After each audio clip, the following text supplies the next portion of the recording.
Hello, beautiful people. Today I want to talk about femininity. Such a strong word.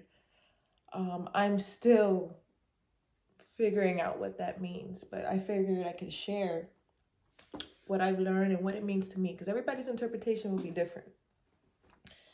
And I'll start by saying I've always been a tomboy. Always been a tomboy. Since I can remember, I was playing football with my brothers and having a skirt with sneakers on, getting dirty. I hated feeling pretty. And I always associated femininity with kind of a submissive daintiness that I never liked. I even tell you, I've been told before, growing up when I've had readings like, oh, Shun walks with you. And I'm a child of Yamaya, by the way, so it makes sense. I'm like, oh, Shun, how can she walk with me? I'm like, I'm not girly. I'm not the big yellow dress and the jewelry. I really love my jewelry, but I'm not feminine. How could she walk with me?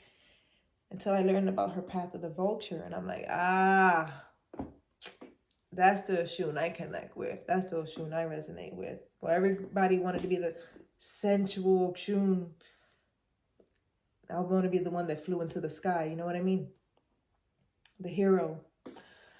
And now that I'm older, and I realize that the feminine masculine balance is so necessary, that you need that yin and yang.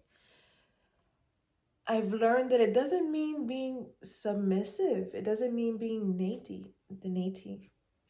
It doesn't mean being submissive. It doesn't mean being dainty. It doesn't mean being prissy. That's not what femininity is about. Instead of thinking of femininity as being submissive, think of it being like a sword. Sharp, flexible, but yet solid. You know what I mean? You can hit it and kind of like it rattles and it gives, but doesn't break. Think of it as being the water, fluid, in motion, taking blows and pushing back. It's like femininity is a dance. It's not being submissive, but being flexible. It's a give and take. It's being compliant. When you think about certain parts of our body, which I believe are very feminine parts, the mouth,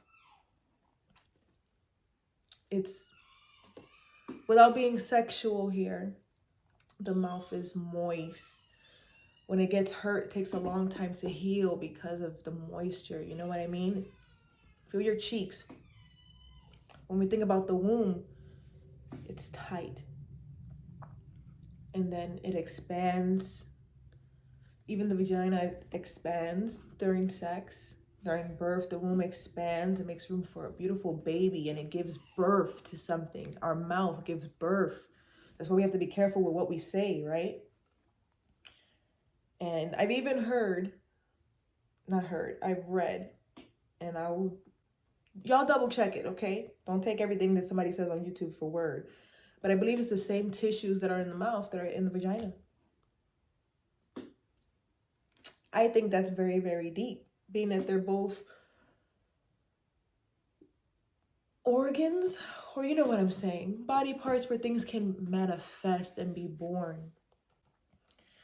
And so now that I think about femininity, I think about the gracefulness of a sword, the gracefulness of the water, and how it can make you think, oh, everything's okay. And then a freaking tidal wave will come and knock you back. A whirlpool will come and pull you under. It's very fierce, constantly in motion. But it looks so calm sometimes. Masculinity, I would associate with brute force, right? Having to see things your way. It's a control. It's bending things to your will.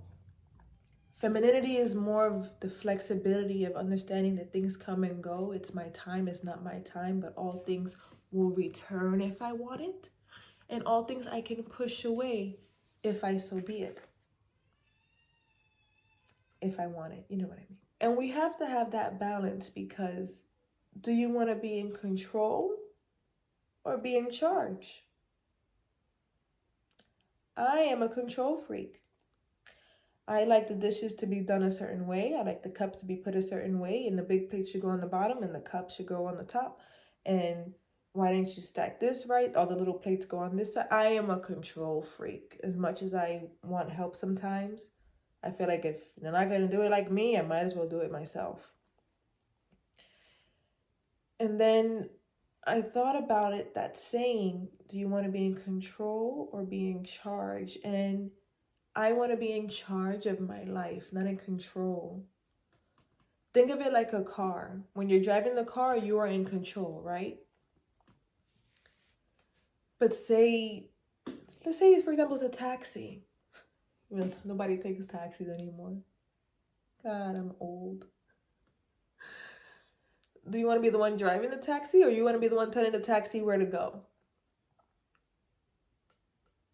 It's that simple. It's good to feel like you're in control. If I move it to the right, it's going to go to the right. If I move it to the left. But wouldn't it be cooler to be the one saying, no, this is going to happen this way because I said so? That's being in charge. Saying, hey, do the dishes for me, please. And they go, you know what? She said it nicely. Yeah, I'm going to do the dishes for her. And then however he does it, okay? But at least he did the dishes. You were in charge in that moment. Sometimes we want things in life our way. Guilty of it.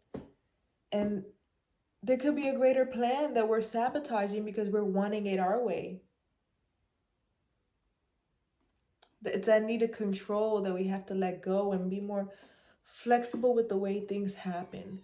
And know when to be we have to know when to put up that wall of water and when to put it down. You know what I mean?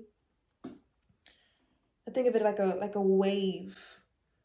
We can build up our own momentum, and then we have to let it go. We can't hold on and build up this control, because then we're blocking every blessing that comes our way. And to me, that's femininity. Not being sensual, because you know what? There's something sensual about being still. And there's something sensual about knowing when to dance. You can't be shaking your ass all the time now. Sometimes the classiest thing you can do is just be still and to wait, like a queen, and let your blessings come. To give orders and let everybody else handle the small stuff, and you sit there and you wait for those things to manifest, because you know in your heart and with your faith that they're going to manifest the way you declared it with your mouth. As I grow into that concept of femininity, I like it. That feels good. That feels more natural. Not this whole submissive portrayal, this social construct that we have created on what a feminine woman is. No. I think the women back in the days had it right, where they let the man be the head, but they were the neck that told the head when to go. Hopefully that gives you another take on femininity, so you don't feel like you gotta be dolled up all the time, be a sensual bombshell. Femininity is what you make it, and let it be unique to you. You know what I mean? But hopefully for all the girls out there who are tomboys, who wanted to be Sporty Spice, instead of Baby Spice, that you can see femininity in a different way, and you learn not to be afraid of it, not to be intimidated by it. You make it yours. You be in charge of yourself and of your life. Take charge. And with faith and knowing that what is being done for you will be for your highest good, you can achieve great things. You just have to be flexible, and you can't always control the manner in which things happen. So I'll leave you with that. Hopefully it makes sense. Sometimes it makes sense to me. I don't know if it makes sense to everybody else. But thank you for tuning into Azúcar Negra's spiritual little chit chat, giving you some of that brown sugar.